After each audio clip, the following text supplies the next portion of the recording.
We're talking Centaurworld today. So Centaurworld, if you don't know, is a show on Netflix. It's this thing where it's like you start off and you're like in the middle of this like war-torn world where like humans are fighting these like terrible monsters, like these lizard monsters. And it's terrible. And like that's where it starts. And then so it's like this main character and she's like riding a horse.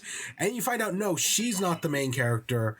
Her horse is the main character, and she gets transported to Centaurworld, which is this like colorful world filled with like singing, dancing, half animal, half man things. Centaurworld is a weird show, but I love it. It's so good. The first season, anyways. I reviewed the first season a few months ago. Oh, it's Elvis. Okay. Yeah, the first season is so good. So well done. I loved it. I like at the time I was like, yeah, this is really good. I have since rewatched it. The first season again. It's oh my gosh. I love the first season of Centaurworld. I thought it was so good. One of the best shows I've seen this year. I was so impressed with it. I think it's so well done. It's really weird. Like Adventure Time. It's just kind of fucking weird. But if you can get through the weirdness, you get a really good show. And it's only like 10 episodes. And it might even be 8. Let me see. It was 10 episodes, okay. But it was 10 really good episodes. So I was thoroughly impressed with it. And then I heard the second season was... So, like, the original season premiered, like, earlier this year. So, when I heard the second season was premiering this year as well, I was genuinely surprised. Like, really? A second season already? And then from the looks of it, the second season was the last season. So I was even more like, really? Just, like, the idea of, like, an entire show premiering in a year is so strange to me. Like, I know shows that have only been like 2 seasons, and not because they were canceled, like Symbionic Titan. No, like actually, like Gravity Falls, only 2 seasons, but 2 really good seasons. So Centaurworld's only 2 seasons, and in total, it's like technically it's only 18 episodes. It's more like 20 because the last episode's over an hour long. But yeah, it's more like 20 episodes. Oh, look at that. But it's 20 really good episodes. But right... Oh, Kyle. Of course you're named Kyle. But, so with that first season, I was like, oh, this is going to be amazing. It's going to end... The ending of this is going to be fantastic. I was so impressed with the first season. There's no way it could let me down. It then proceeded to let me down. I'm not saying I hate this show now. I still think the first season is very solid, and I think the show ends very well. I think like the final episode's over an hour long, and the final episode is really good. The final episode is so solid, and I think the episode before that's also really good. The Hoot Nanny. The Hoot Nanny's really good. But the 6 episodes before that,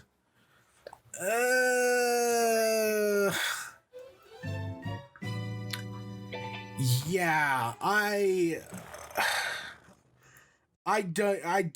think getting to the end, like, first season's so solid, it ends on the note of riders going back to prepare for the war. Horse is going to stay in Centaurworld to prepare an army of, the centaurs that can use magic, and they're finally going to end the war. And I'm like, yeah, okay, this is great. So starting off in the second season, the first episode, Horse goes around, tries to recruit all the people you met in the first season. Doesn't work. They don't get any allies. And then they're like, let's go check out the actual, like, centaurs, like the horse centaurs. Because, all the centaurs are, like, a giraffe, Wamawink's alpaca, and then I think Jeffica's the llama. Right? The zebra, the cats, they're all, like, weird animals. But they actually go and meet the centaurs, right, that are horses. And the centaurs are like, they live in like this castle surrounded by like it's like a castle, a fortress, whatnot, and they're like these big muscular people, but all they do is like tulip stepping, like these little like tulip stepping, and even though they've got all these big muscles, they don't really do anything with them, and they just lived like very privileged lives. Like honestly, the head centaur TM, as they call them, what is it? They remind me of a character from... Oh god, it's not... my first thought is Gravity Falls. Like, it could... Like, I don't think they're voiced by the same, like, Mabel, but it, like, could have been. That's the type of character it is. Oh gosh, what does the head centaur remind me of? And then they've got, like, their, like, grandchild is, like, entirely in, like, black and white and, like, a grayscale. And this is where we kind of find out what's up with Ched, the Finch, where he's, he was, like, tortured by by this little kid whose name I don't remember. But yeah, and then the head centaur sings about like privileged and how like great it is to be privileged, and like it's fine, I guess. Like they make fun of like trickle down economics and how shitty capitalism is,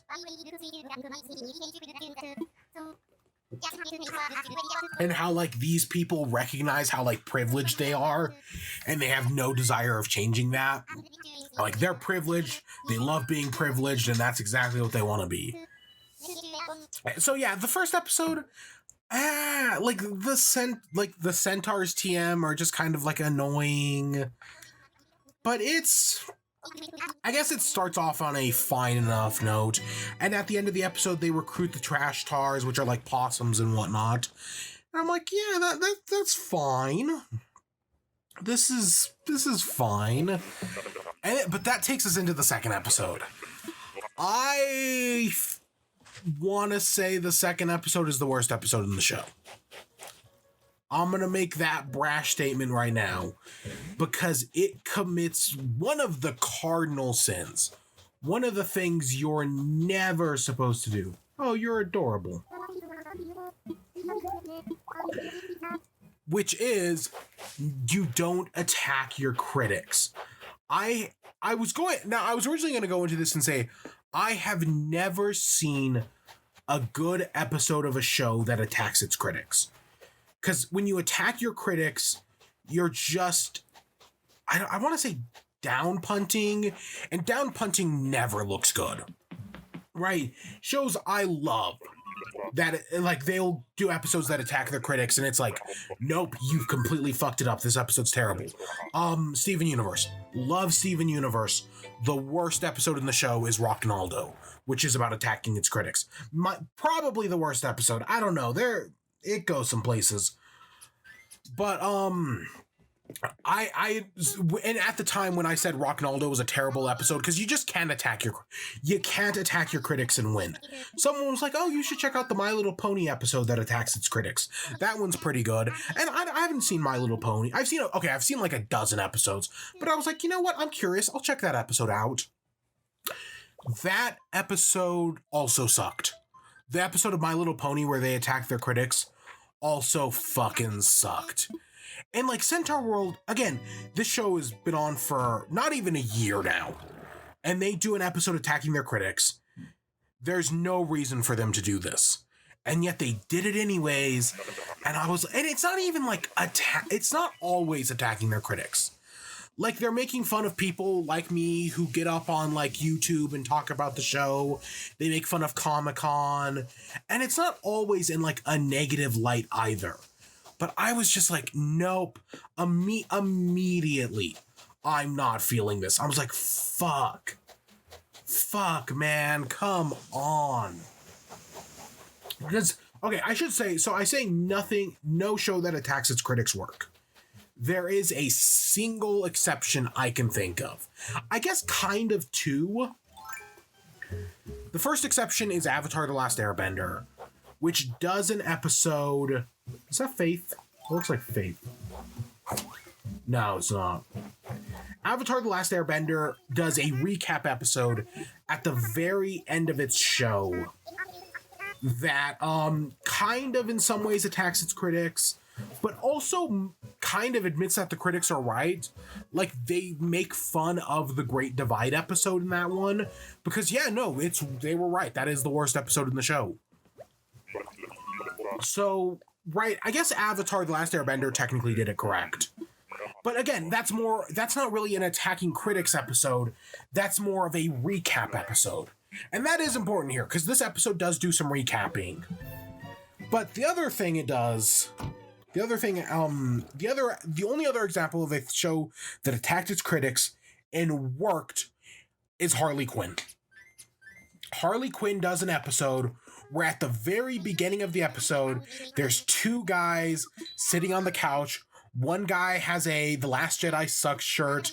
The other guy has a Bring Back the Snyderverse shirt, and they talk about how Harley Quinn sucks. And then the episode happens, and they go through the entire episode not even mentioning these guys again until the very end, where they mention them again real quick. Yes, that's attacking Harley Quinn's critics, but it's not the plot of the episode. It's just like a joke at the beginning of the episode and a joke at the end of the episode. And it's a fucking hilarious joke. Because, while yes, it's attacking the show's critics, it's also just making fun of stupid nerds in general. Like, they're both not, like, first of all, one of them is on board with the show. Like, one of them's like, yeah, sure, let's watch the show. But also, they're not purely making fun of the show itself. Because, like, it's attacking, like Bring Back the Snyderverse is one of the guy's shirts. The other guy has a Last Jedi shirt. Last Jedi has nothing to do with DC. But yet, it still gets at that, like, whiny fanboyism that the actual, like, they're talking about. That's why it works. Because they don't spend the episode on it, and they're being more broad with it by talking about whiny, cunty fanboys, like the ones who hate The Last Jedi, like the ones who wanted to bring back the Snyderverse. Right? I get it. I think Harley Quinn, and I really think it's that first point is what matters more. The fact that they only talk about it for like a few minutes. Oh, Billy. That's why Harley Quinn works. But the bad episodes, like the My Little Pony one, like this one, it doesn't work because that's the plot of the entire episode. That's why it doesn't work. So in this episode, they meet the Bird Tars, and the Bird Tars are like fans of the show. And they sing a song about how like they're fans of the show and how much they love the show. And it's like, oh, these are the critics. Okay, that's what they're doing here. And they make fun of like Comic-Con and whatnot and like fan art. And there's this one who loves, I think it's called Mouthpiece, who just fucking loves Comfortable Dog. And we'll talk about Comfortable Dog next episode. But, right, like they're fans of the show. Like they're the birds who have been flying above and they've been watching everything. And the one thing that the moment I was originally like, I'm very skeptical of this, but the moment I was like, nope, fuck this episode, was when they say that, oh, all fans have different opinions, but the one thing we agree on is we hate Wama Wink. The characters I like the most in the show are Horse and Wama Wink. So I was like, nope, fuck off episode. Like, I know you're trying to make a joke here, but like, no, I like Wama Wink way too much. No, fuck off. Like, I know that's the joke. Oh, the joke is that everybody hates Wama Wink. But again, it goes back to the feel like it's like, I know it's making fun of people, right? It's like, oh, well, people don't actually hate Wama Wink, but I don't know. It just leaves a sour taste in my mouth that I hate. But yeah, that's how it starts, and I'm like, And then you find out about like Crandy, who's like your Jojo Siwa, your oh god, who's that one YouTuber that I don't know, but it's making fun. Like they do like the whole like and subscribe thing, and it's just kind of like weird. Because they like tweet, but instead of tweet, it's like bird eggs, and it's like very weird, and it's kind of gross. But again, this show is fucking weird. I'm fine with that. But yeah, and then they do like this whole Comic-Con thing, and the bird tars, because none of the birds know what happened in the rift. Because the birds can only see what they see from above, which is part of why I'm thinking, like, okay, within the universe of the show, the reason they hate Wamawink is because all the best Wamawink moments happen where they can't see them. And things like when Horse goes into Wamawink's memory, or backstory as they reveal, when inside the Whale Tar Shaman, right? Like, some of the best Wamawink moments you can't see from the air. So that's probably why the bird tars hate Wamawink. So, like, I guess in universe there is a reason, but it still annoys me. But so they don't know, the bird tars don't know what happened in the rift. So as part of the agreement, if they recreate the rift, like the episode The Rift, then the bird tars will help them. Okay. So in some ways this is acting as like a recap episode. That's the reason I brought up Avatar. And if this episode was like the third to last episode, it was acting as our recap episode for the show, I would probably like and that was it. The entire episode was just a recap episode, less commenting on fans and critics and whatnot. Oh, hey, look, it's that rhino who we bully instinctively. Right? If this was just a recap episode, I would have no problem with it. Because them recreating the Rift Part 2, that's probably the best part of the episode. Like, that's, like, that is what keeps me from, like, hating this episode. Is when they recreate the Rift Part 2. And, like, they do a recreation of that, and it's like, they've only got, like, a keytar to work with. It's fine. It's the one fine part of the episode. But, of course, it gets back to attacking the critics because all the bird tars hate it. Because it's like, oh, well, why would Horse do that? Why would Horse stay in Centaurworld? That makes no sense. Blah, blah, blah. Again, I'm biased against this episode, but I still... Again, this does not... Like, the first episode, I was like... this episode did not leave me on a strong note. But right after the bird tars complain, Zulia steps up and is like, oh, that may have been that season's ending, but we're not at the ending of the show. Do you want the good ending? Well, hey, guess what? You can be there to change it. So Zulius is able to convince the bird tars. So they now have the trash tars and the bird tars on their team. But yeah, that episode did not leave me on a good note. Then, third episode is the cold tars. My tummy, your hurts. So they go to the cold tars, and the cold tars want to side with the Nowhere King. Okay, interesting enough conflict. They end up running around for a little bit. Eventually, Glendale gets separated from them and gets captured by the cold tars. And it's okay. The episode itself, it just doesn't really feel like it's got much going on. Like, there's a lot of, like, meandering around as they're running away from the cold tars. It doesn't really feel like that much is going on. And now, I do like the Breathe in a Bag song. I like it. And then there's, like, this whole element of this episode where it's, like... Where, like, the cold tars are siding with the Nowhere King because they're scared. And, like, they're scared of, like, what's going to happen. So they think, like, oh, if they side with the Nowhere King, then when it all ends, well, hey, it'll all end for them on a good note. Because, they sided with the cold tars. But Glendale's like, no, that's just your overactive imaginations. You're afraid. There's definitely, like, a political message here about, like, or at least the way I'm interpreting it, about Donald Trump, right? Like, the Nowhere King in this metaphor is Donald Trump. And the cold tars are the people who are, like, afraid of him. But, they're still going to vote for him anyways. The cold tars are freaking Caitlyn Jenner. God. But, it's kind of, I didn't really care for it. It's kind of weird and it's kind of awkward. And Glendale has always been kind of like an awkward character. Like, I like the kleptomaniac stuff, but it's just kind of weird. Like, I don't hate it, but I also don't really like it. The stuff I do not like in the episode is fucking Comfortable Doug. I think the original Comfortable Doug joke is a very solid joke, right? You meet Comfortable Doug in the jail and he's kind of weird, and then he escapes jail and he does the Johnny T times B best competition, and that's fun, right? Johnny T times that bit, and then he shows up in the finale to sing his own song out of nowheres. And again, it's peak randomness. It's peak crazy in the show being weird. But I kind of love it. But it's clear that the writers loved Comfortable Doug as well. Like, that's part of why they brought him back, and like in that finale, and why they bring him back here. But there's just something about Comfortable Doug in this second season. He's just not as funny, and I just find him way more annoying. Like they could have revealed like Comfortable Doug was like a time traveling interdimensional god in this second season, and it would have tracked. That's just kind of how weird this second season is being, and how they just treat Comfortable Doug.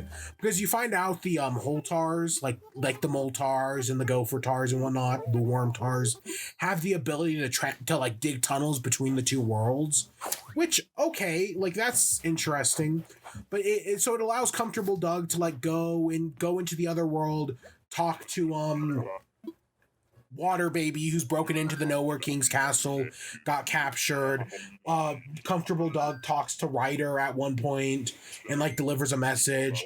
But Comfortable Doug is just weird. Like, it gives off, like, Comfortable Doug grows more like confidence, which is like the point of his song at the end of the first season, is that he's more confident. But it also just kind of feels weird. Like, he becomes more annoying, in my opinion. I just found Comfortable Doug annoying in the second season. And that's how I'll put it. Is that in the second season, Comfortable Doug was just kind of annoying. And I was kind of sick of it.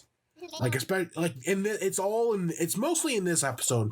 But he shows up in, I think, maybe it's the Ballad of Becky Apples. He shows up again later on, and I was like, I'm over this. Yeah, and I think his appearance in the finale is fine, and because they're just doing the same joke again in the finale. But in this episode, I was like, nah, I don't like this. So I just found Comfortable Doug annoying. And yeah, like I was saying, Water Baby tries to break into the Nowhere King's castle, and you find out the Nowhere King is making these like horrifying, like combining a minotaur and like other animals like bats and pangolins and alligators to make like these horrifying like amalgamation minotaurs. And that's fascinating, but I just wasn't vibing with it. Like, honestly, like it's just like the stuff in the human world is interesting, and like the Nowhere King is the best part of the second season, easily. Oh, Frigga. But the Comfortable Doug in this episode in particular, the Comfortable Doug stuff just ruins it. I just kind of got sick of Comfortable Doug. And yeah, like I said, it's clear the writers really like Comfortable Doug. But I just don't like how they handled it. But the episodes, they freeze horse turns into a popsicle, and that's whatever. You get Durple drop in this one, I think. Also, for the entire season, Durpleton's been carrying around Stabby, which is like his like adopted son.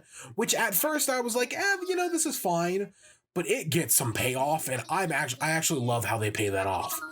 Because in this next episode, Holes Part 3, they go down to the underground because they realize the Moltars can travel between the worlds, and they're like, oh, this is going to give us a great tactical advantage on the battlefield.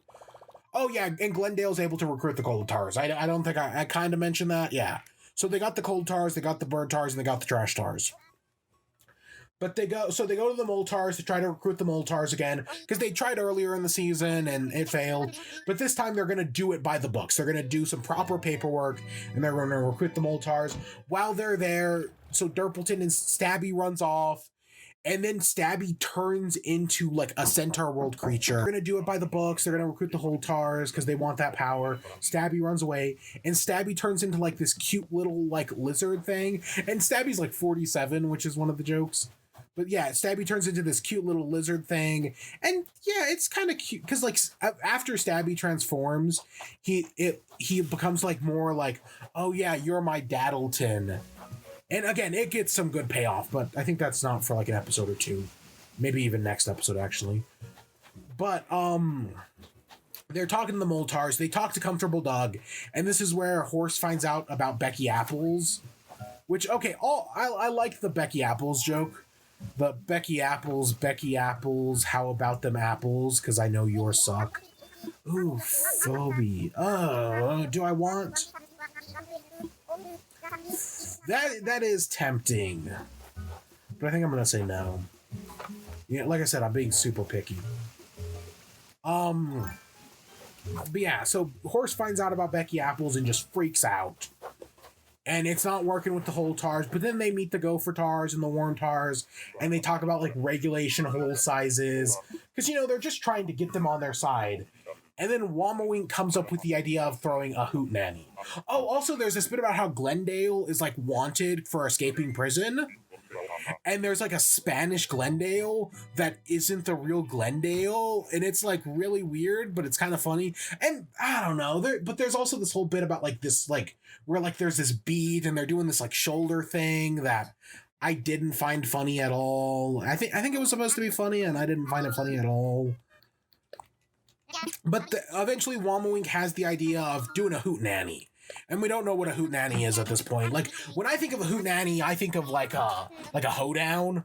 Like, you know, like with Cowpie Clyde and just throwing a hoedown to like save the local ranch from being turned into like a strip mall or whatever. You know, that's what I think of. But Horse, because right, so far Glendale was able to recruit the Cold Tars. Zulius was able to recruit the other ones, the Bird Tars, and now Womawink was able to get the whole Tars on their side with the hootenanny.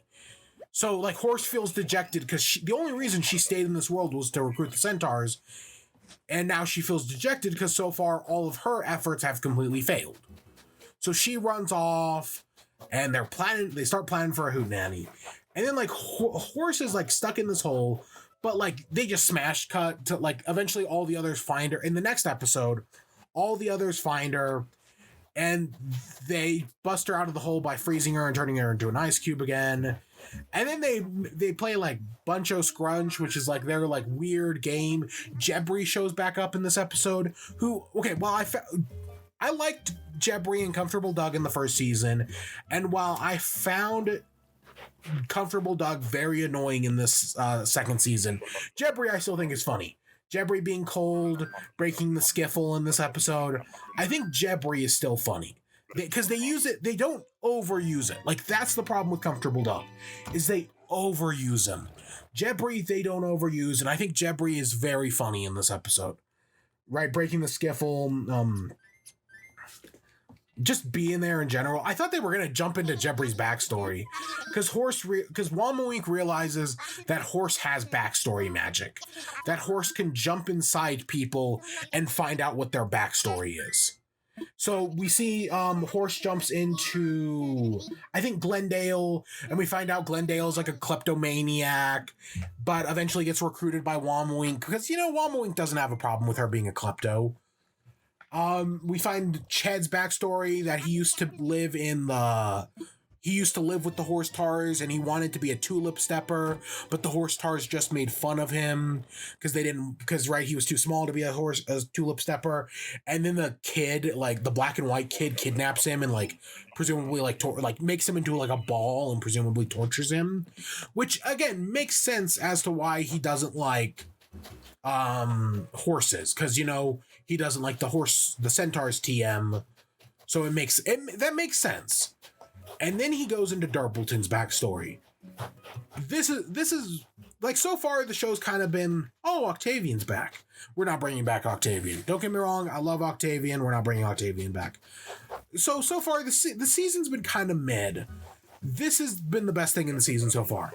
Finding out Darpleton's backstory, that he was just a little kid and he wanted to make his parents proud, and his parents didn't like him and didn't care, and like they just bully him, and they're bad parents.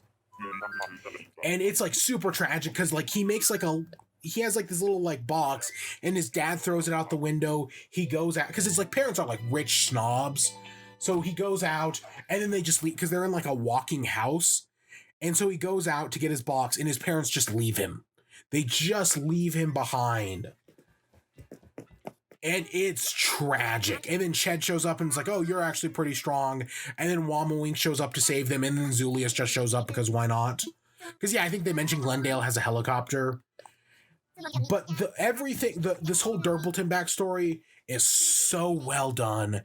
And then you get back to the present and everything, when like now he's got his son Stabby and he's trying to be a better dad. And it's like, oh, it all makes sense. This episode. Okay, my problem with this episode is that a lot of this backstory stuff we should have gotten sooner. Like in the episode with the trees, we go inside Wamawink. Wamawink is freaking out because she doesn't want to go in the forest, but we go into Wamawink and we get her backstory, and that should have happened with all the other characters. Like when we go to Cat Valley, we should have gotten Zulius's backstory while we were there. And we kind of do, like, we know Zulius hangs out, used to be in Cat Valley, right? Him and, the tiger, is it a tiger tar whose name I don't remember? Splendif? I think it's Splendif. Have, like, some sort of history where, right? We know something is up with them. Did I just I just grabbed coconuts. I'm autopiloting here. We know they have some form of history, but like, oh gosh, her back. But like, that's it. We don't get much other of Zulius's backstory. And then when we meet the Centaurs TM in the first episode of the season, we know they have some sort of history, but we don't get much of it.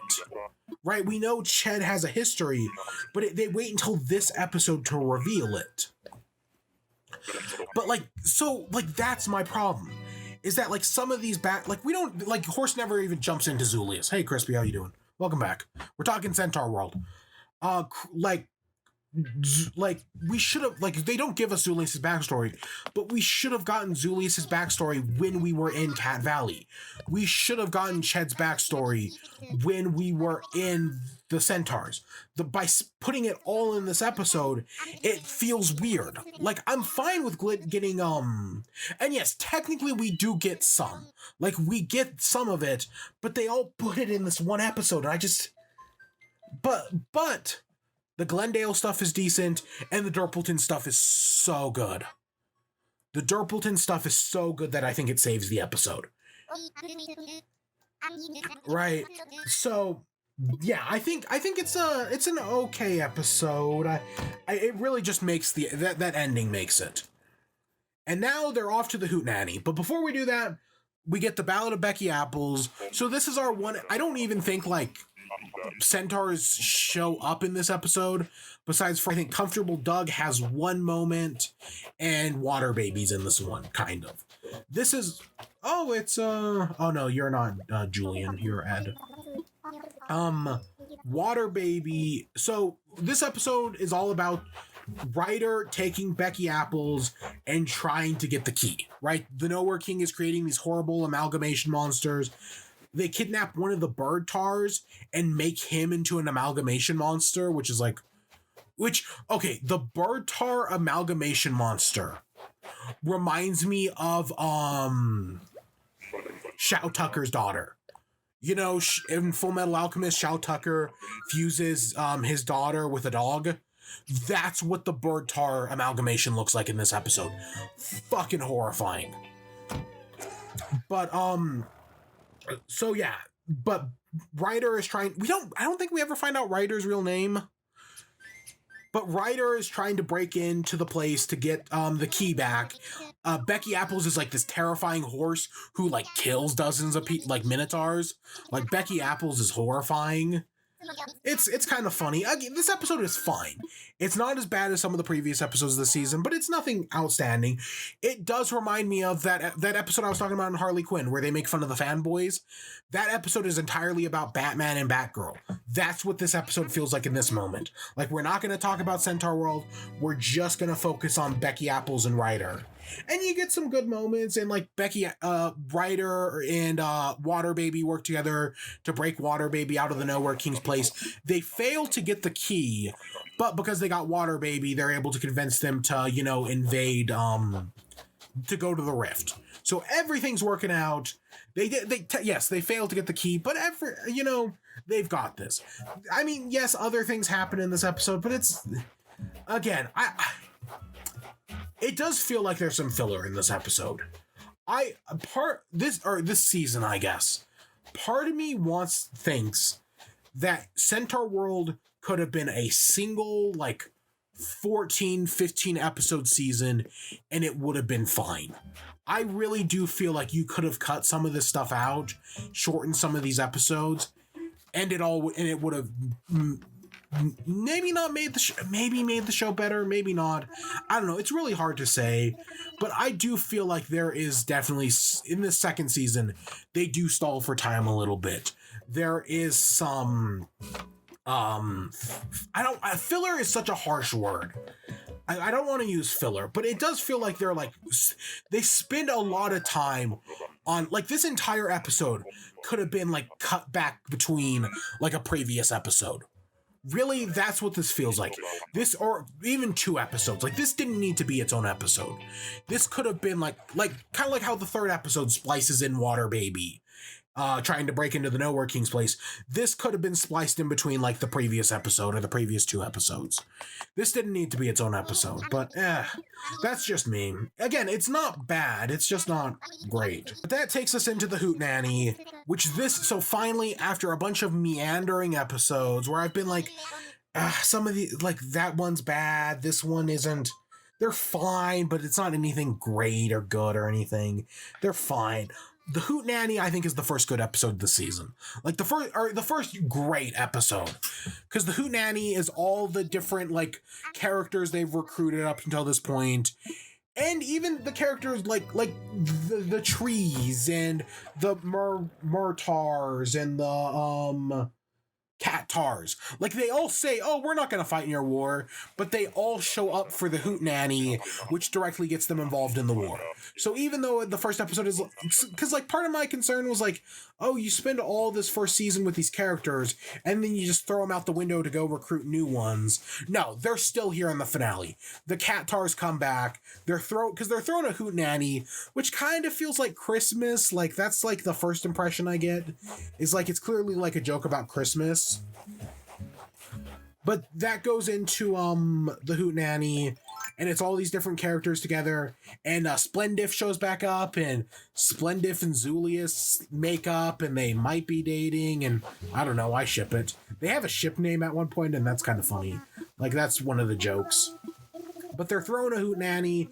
All the creatures are here. Ched realizes that, all these creatures are so different. How are you going to get them to work together?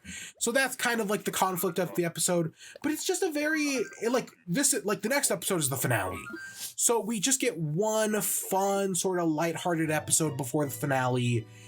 And I like it. I think, seeing all these different creatures, fight with each other is kind of interesting, because the cold tars are stuck between ice, the whole tars dig a hole, the trash tars are very loud and punk music or rock or whatever. Again, I don't know music. I do films and video games. I don't critique music because I don't know what I'm talking about. But just seeing all their conflicting, and then getting oh, you made it to Centaurworld, getting that song at the end of the episode is just really solid. And it's this is the crescendo. This is our penultimate episode. I think it ends the episode goes on a very solid note. They go through the rift, and the general is supposed to show up. Because they were able to in Ballad of Becky Apples, they were able to convince the general to come. So they all are Ryder shows up in this episode as well, and Hootenanny and whatnot, and they're waiting for the general to show up because they think they have a few days, right? They think they've got time. Nope, the Nowhere King shows up. They're out of time, and so to buy them time, or just maybe to stop the Nowhere King forever, Horse goes inside the Nowhere King's head. Oh god, we only have 3 tickets left. Yeah. Horse goes inside the Nowhere King head to, see his backstory, and that's where the episode ends. What a fucking ending. It makes you want to watch the final episode. It's it's so strong. So that takes us into the final episode, The Last Lullaby. So I'm gonna break this up into both stories. So the first story is Ryder and all the other centaurs are out. Now it's only the main cast. The other, like the cat tars and the bird tars and whatnot, haven't shown up yet. So it's Ryder, Water Baby, and all the other main cast. And so the Nowhere King is frozen, and because the Nowhere King controls the Minotaurs, all the Minotaurs are frozen. So they try to decide on what to do with the Minotaurs, and they eventually think like, oh, well, Ryder wants to kill them because the general hasn't shown up yet. And they're like, no, we can't commit war crimes. We can't just kill defensive enemies. I've never seen this show. I'm just thinking about a half horse, half centaur, with just a really tall horse with six legs. There's a giraffe tar who just has like an infinitely stretching neck. Like, that's one of the jokes. It's a weird fucking show. I do recommend it. It's weird as hell though. But yeah, so the Wamawink doesn't want to commit war crimes because, right, the Minotaurs aren't doing anything. Now, the solution I thought was going to happen is because the Minotaur, right, because of Stabby. Oh, also, in the last episode, Durpleton confronts his parents about how they're bad parents, and it's a really great moment. Again, Durpleton gets good payoff. Like, I didn't really care for Durpleton in the first season. He gets great payoff this season. Like, oh my gosh, it all works out. Like, it's really well. But yeah, so because Stabby was able to turn into like a cute centaur thing, I thought the solution was going to be they were going to push all the Minotaurs through the rift and turn them all into like cute little creatures. That's what I thought the solution was going to be. And that kind of happens at the end of the episode, but also doesn't. And instead they just throw a bunch of Minotaurs in jail. But Horses like trying to like stop them, the Nowhere King doesn't work forever. And eventually the Minotaurs start waking up. But hey, the general comes in and they're able to fight back. They're able to fight the Minotaurs, and Stabby saves Durpleton at one point. So yeah, that's all the stuff that's going on with the humans. They stall for time a little bit. It's all fine. But what matters here is the horse stuff. So part of the reason why I knew I had to finish this show, and I knew I had to finally get around to finishing it, is because in my YouTube recommendations for the past few days, I've been getting a video that's Centaurworld, flawed show with a perfect villain. I haven't watched the video. I just saw the title of the video, and I was like, that's interesting. And finally watching the finale and finding out the Nowhere King's backstory, I kind of get it. I don't know if I would call the Nowhere King a perfect villain. Because, there's this chart that you might have seen around where it lists, like, the different tiers of villain. And it's got, like, oh, this is a mid-tier villain, this is a meh villain, this is a bad villain, this is a god-tier villain. That chart's complete bullshit. Right? That chart's, like, because the whole point is, like, oh, the god-tier villains are those who, like, you agree with and who's, like, what they're fighting for is more noble than the hero. That's complete bullshit. Just straight up, like, you can have great villains that just want to be evil and just want to do evil things, right? Like, that's perfectly fine. But finding out the Nowhere King's backstory, so going into this, the main thing we knew is from the first season finale, it was kind of hinted at that the Nowhere King was a centaur from Centaurworld, and that the woman who we're just going to call the princess was, right, a human, and they were in love at some point. So that's what we knew going into this. And the first thing we see of the Nowhere King is he's just like an elk or a deer or whatever. And it was like, okay. And one of the first scenes we see is him running away from the castle, being told, like, not to go back by the princess. So my thought was like, oh, well, maybe, he was like, because, so when Horse goes into Centaurworld, she turns into, like, a bunch of, like, volleyballs. Like, she turns cuter and she becomes like Centaurworld. So my thought was like, oh, what if the opposite can happen? What if these two were in love, but when the Nowhere King came to live in, like, the human world, it just turned into a normal deer? That's where I thought this episode was going. Turns out no. So we see a little bit, we find out the Nowhere King's backstory. He runs away as like a deer. He lives on his own for a while, eating food out of the garbage. There's a wedding between, so this entire time there's been this general who Ryder is working under, and we find out the princess is married to the general. So that's the backstory. But of course the deer, the Nowhere King, loves the princess as well. So that's the conflict. And then we go back to the very beginning. We find out the Nowhere King was an Elktar who worked on the gateway, right? The gateway that connects the two worlds. He worked on the gateway. He helped maintain it. That's where the key comes from and everything. The princess knows a little bit of magic and whatnot. And he gets rewarded as like gate worker of the year. But you know, him and the princess are falling in love. But he doesn't, the Nowhere King, who I'm just going to keep calling the Nowhere King, doesn't like being a centaur. He wants to be human. So he figures out with the gate key, he can separate the human half and the animal half from a centaur. And he tries it out with a little like rutabaga tar, and it works. So then he goes and does it on himself. And yeah, it works. He separates himself into a deer and the general. The Nowhere King is also the general. But, you know, presumably they have the same memories and everything.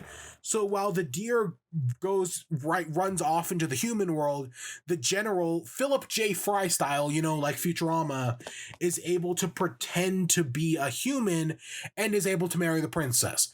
Basically, the human half of the Nowhere King gets everything he wanted, right? The whole reason he did it in the first place, he gets it, but the deer is stuck as the deer. It's fucking tragic. Like, in the way it's told, because, like, the second season didn't have as much music as the first season did until this final episode. This final episode is just filled with music. But, so, the Nowhere King, right, he goes on as a deer for a while, and then eventually he confronts the general as a deer and is like, hey, we should merge back into one person. You know, maybe she'll still love us. And the general tries to drown the Nowhere King. It doesn't work because if the Nowhere King... I keep needing to go into ABD. If the Nowhere King dies, then the general dies as well. They're linked. So he can't kill him. So instead, the general just locks away the Nowhere King for 10 years. Puts him in solitary confinement, which, again, it's fucked up. Like, there's a saying that the only fate worse than death is solitary confinement. And yeah, it's terrible, absolutely terrible that the Nowhere King is just trapped in solitary confinement for 10 years. We don't see how it gets out. We don't see any of that. We don't even see its time in solitary confinement. We just know it goes a little crazy. But then eventually it's able to break out. It steals the key, and and the way the key was able to separate centaurs and make them into humans and animals, it's also able to combine people, which is what we've been seeing throughout the season. Oh, also at some point the princess and the Beartar, we find out the princess is living with the Beartar in Centaurworld. They come through the rift and they go steal the key from the Nowhere King's castle, which used to be the princess's castle. That happens at some point while all the human stuff is going on. But yeah, so the Nowhere King steals the key and uses it to combine humans with animals, which doesn't make centaurs, but makes the minotaurs. Yeah, I get it. I'm just talking right now, honestly. But yeah, so the minotaurs used to be human at one point, but the Nowhere King amasses an army, and it's like as a side effect of using the key to combine people, like the Nowhere King starts off as just like a normal elk, and then like his skin starts to fall off, his horns grow bigger, and he like turns into like this black sludge monster. Like we get this montage of him just like falling apart until eventually he amasses an army, and then the rest is history. He goes to war, with the humans and the centaurs, because at this point he like doesn't care anymore. He knows he can't have the woman he loves, so he's just out to just destroy. He just wants to destroy everything.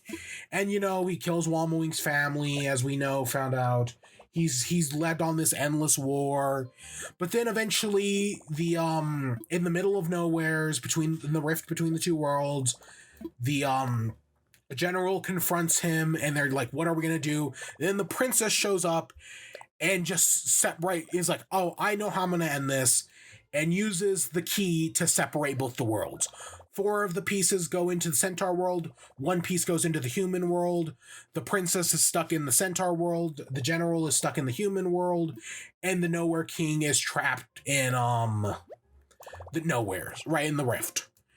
That's what happens, because her solution is not to like combine them or whatever, but just to, you know, trap the Nowhere King in the gate. Her solution is basically to like just hide away the problem and hope we never have to worry about it again. That's my interpretation of it anyways. Like, that was her solution. Just lock away the problem and never worry about it. And that's basically the end of the Nowhere, because, you know, then that picks up where the show starts off, where you know, season 1 is with the rift, and now they're stuck between the two worlds. So that's where the Nowhere King's memory ends, and Horse is finally, because, you know, by this point the Nowhere King and all the armies have woken up, and the Horse is finally able to get out of the Nowhere King's head and goes to Ryder and tells her, like, hey, this is gonna sound crazy, but you gotta trust me. If we kill the general, we kill the Nowhere King and the war, because they're linked. And Ryder's like, that's crazy.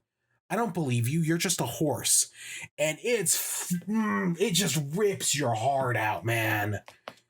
But Horse goes to kill the general and fails. Then Ryder, because this entire time the general has been like, no, we can't kill every Minotaur, but we can't kill the Nowhere King, which of course you realize why he's saying that. Also, at some point, all the centaurs come, like all like the cat tars and whatnot, come through and start fighting all the Minotaurs as well. But so Glendale has freaking C4 in her tummy portal, and so they're using like their arrows tipped with like flaming marshmallows that are actually C4. Okay, you know, before we get to that, so that happens. There's a few other things I want to talk about with the battle. First off, Comfortable Doug shows up in the battle, and this is the one thing I liked about Comfortable Doug's this season, is so he says that, oh, war isn't comfortable, so he instead has to take on a new persona, that being Flat Dallas, and like Comfortable Doug becomes like a cowboy for a little bit, and one of the only predictions I had for this season was that we were gonna find out what happens to all like the tiny versions of the characters that they shoot from their hooves, and we find out that they all go like underground, and Comfortable Doug becomes like a cowboy who rodeos all like the tiny versions of themselves, and he like leads them on a stampede. So that's one of the things that happens, and you know, that's the one good Comfortable Doug joke. Again, Comfortable Doug works in moderation. Jebri is also here in the final battle, and he ends, and we see the inside of Glendale's tummy portal, and then, like, at first it looks like just a normal room, and then it turns into like, because I think it's Stabby's timeout room. I think that's a joke they made earlier in the season, but eventually we see like this giant, just like mountains of stuff inside Glendale's tummy portal, and Jebri finds his jacket. Right, we knew Glendale had the jacket from last season. Jebri finally finds his jacket, and then he wears it, and he's like, oh, I'm warm. I'm too warm. And he just lights on fire and freaks out and just like mows through the army. So those are 2 plot points that we get wrapped up. And they even make a joke about how like, oh, well, hey, it's good we wrapped up the point about the tiny versions of ourselves. So that all works out. So those are the 2 points I want to get to before we get to the actual ending. It's good we got both those points wrapped up, because yeah, I like those both points. And yeah, again, I like Jebri, and Comfortable Doug in theory I just think they overuse them this season. So Ryder gets a C4 arrow and goes to shoot it at the Nowhere King, and the general stabs her. Because, you know, if the Nowhere King dies, she dies. Or he dies. So the general stabs Ryder. And it's... oh, fuck, man. I did not. Okay, I will say this finale did not make me cry. Right? I always think a good finale makes you cry. You don't even have to kill off a character for it to make you cry. Right? Like, I feel like that's a common like thing where it's like, oh well, if you kill off a character, you know that's the one way to make your audience cry. Fucking bullshit. You can cry at a happy ending. And no, it got close. Not this moment. Not Ryder dying. That did not get me there. Right? That did not make me cry. But there is a moment later on that like got me close. But so right, Horse is like no. Right, because everything Horse has been working for is to get back to Ryder, and now Ryder's been stabbed. Meanwhile, the princess comes in, confronts the general, and is like, yeah, I know the truth. I know you're part of the Nowhere King. And Becky Apples is the princess's horse, and Becky Apples kicks the general off a cliff.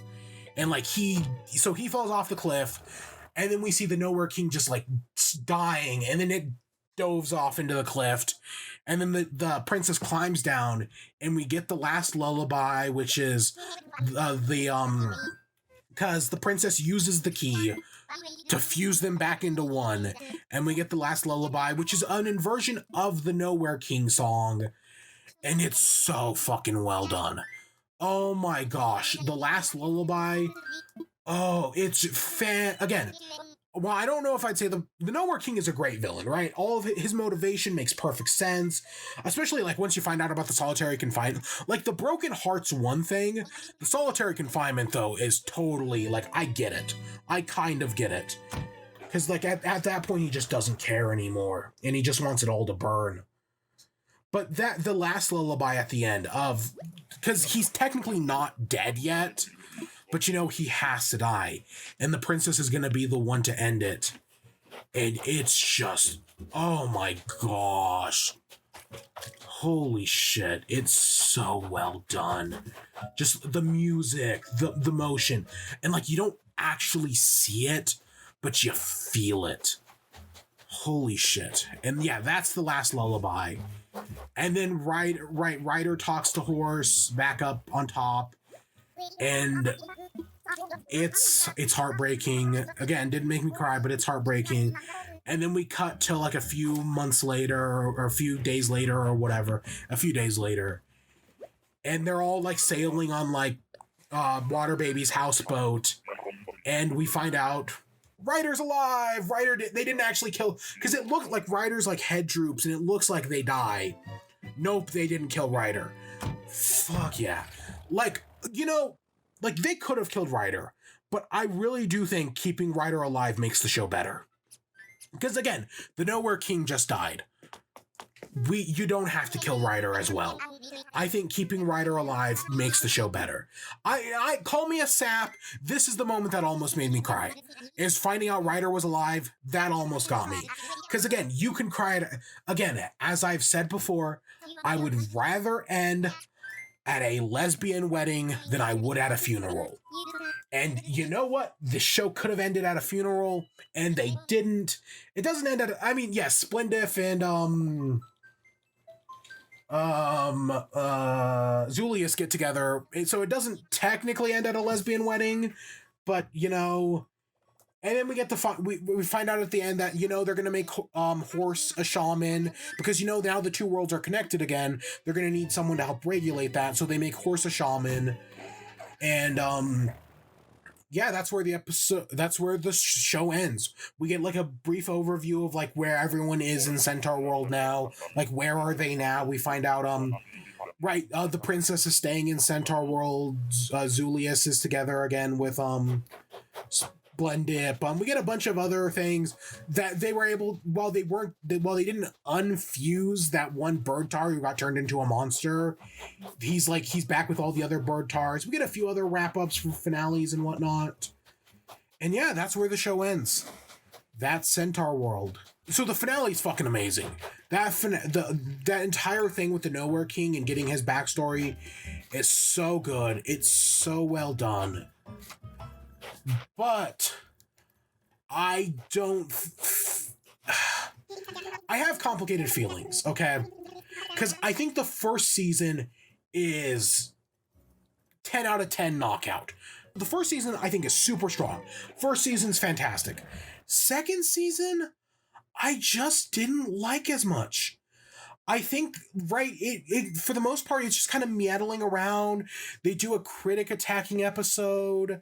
I just don't... Yeah, and Wamawink deserves better. In the Bird Tar episode, they shit on her constantly, and I'm like, no, Wamawink's fantastic. Come on, show. The Cold Tar episode I didn't care for. Ballad of Becky Apples was whatever. The Memory one was decent. And the Hootenanny's good. Hold Tars is whatever. But, I don't think the second season is as good. But that finale is so good. I think if it had just been one, like, let's say a 14 episode season. Let's say one 14 episode season, and the final episode is still an hour long, but it's just one 14 episode season. I felt like I think of, okay, so this is a bad analogy, but like a game like Portal. Portal is a 2-hour game. You can start and beat the game in 2 hours, which is, for like some people, that's too short. But in that 2 hours, it's a perfect game because it does everything it wants in that 2 hours. Not a second is wasted. This Centaurworld could have been one 14-episode season without a second wasted, and it would have been perfect. But instead, they extended it to, 18 episodes? Again, with an hour finale, and I felt like they just kind of wasted some time in the second season. If they had just trimmed it down a little bit, cut out or maybe just shortened half the episodes, I felt like this could have been a perfect show. It's weird, but it could have been a perfect show. Right now, I feel like the first season is, and I'm willing to cut the first season some slack. I'm willing to, without the burnt, I'm willing to, because the first season spends some time, meandering around. That's basically the second episode. But they're just getting started. I'm willing to spend some more time not doing anything because we're establishing the characters. But by the second season, we know the characters, or at least we know more about them.